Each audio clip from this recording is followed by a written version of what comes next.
My name is Vinnie Mazzeo, and I live in Sag Harbor. Nick Mazzeo, and I live in Sag Harbor as well.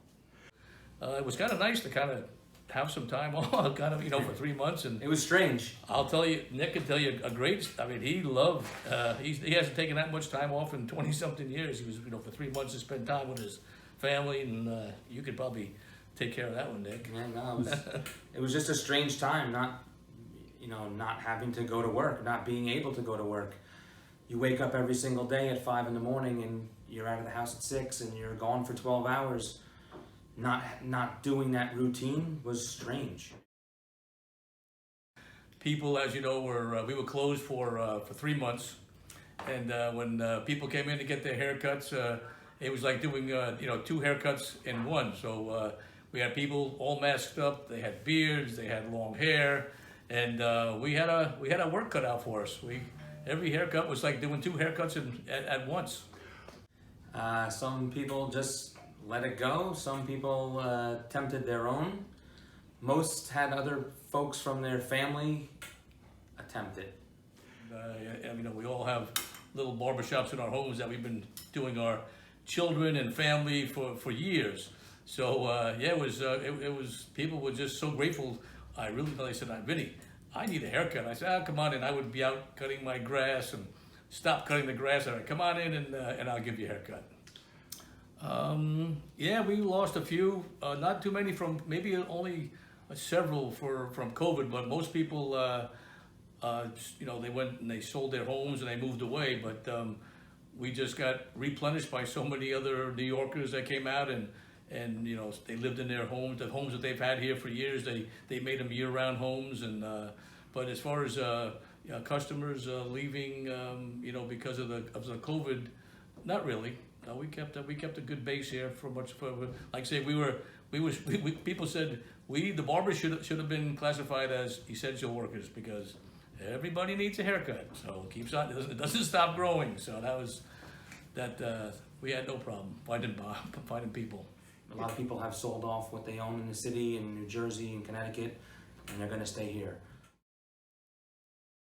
Nick and we're both volunteer firemen, and we volunteer in our department in Sag Harbor. So if there was a fire during the pandemic, we had the mask up, and we would go and we'd go to a motor vehicle accident or a house fire or any type of emergency. So we continued that part of our volunteerism there, towards our hometown of Sag Harbor. There were the chief put standard procedures into place as far as we were showing up with limited crews, really.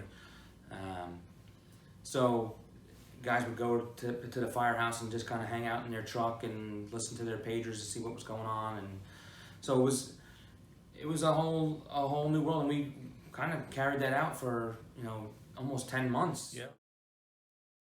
They say there's always something good that comes out of something bad, and for years we've always had Vinnie and Nick's barbershop. It's first come, first serve. You would come in, grab a newspaper, sit down. I would say to the guy, okay, all right, you follow the guy with the white shirt, and you follow the guy with the second shirt, and then Vinnie's law, if you leave, you're going to lose your turn. So we kept that, but during the pandemic, Nick devised this, we have a sign-up sheet outside the barbershop. You would sign your name, wait outside, put your cell phone number on it. We had nobody sitting in the barbershop because the governor, of course, social distancing. So guys were missing all the local chatter and where the good fishing spots are.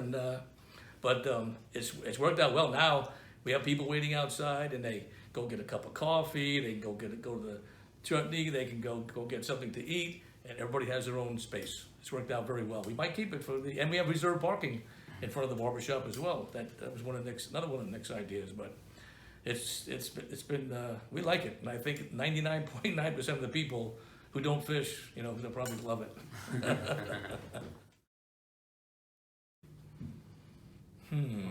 Wow. Boy, that's hard to. I'm gonna say June 10th, 6:20 a.m. That's good, Nick. We pulled into the parking lot here, and there were 21 people here waiting for us to reopen the barbershop. one of my customers, he was here at, I think, 5:30, and he was fourth.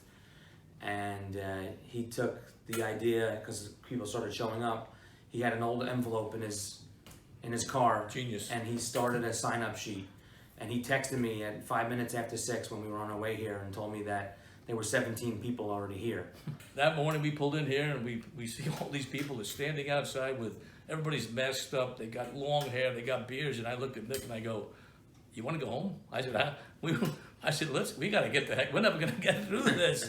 But everybody stayed, nobody left, and there was, I think it was like 21 or 23 people. It was we got a standing ovation, a round of applause, and the guys were cheering. It was crazy. It was wild. It was pretty amazing, actually. It was. And we saved the envelope that our customer had written all the names in. I think we're going to frame it. And that might be something to put, June 10th, year, what's it, 2020. We'll go down, and Nick was spot on with that. That's the one thing we're never going to forget. Yeah, sure.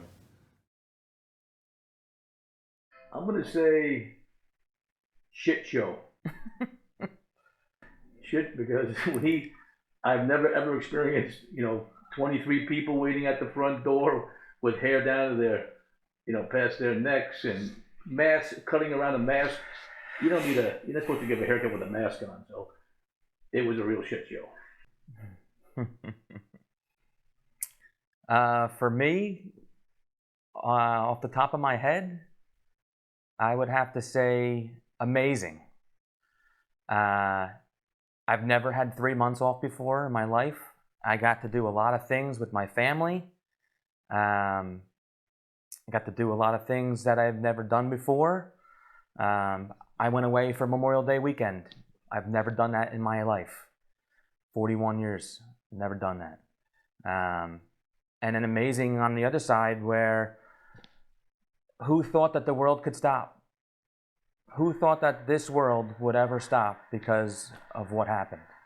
I think amazing is the word that comes to mind for me.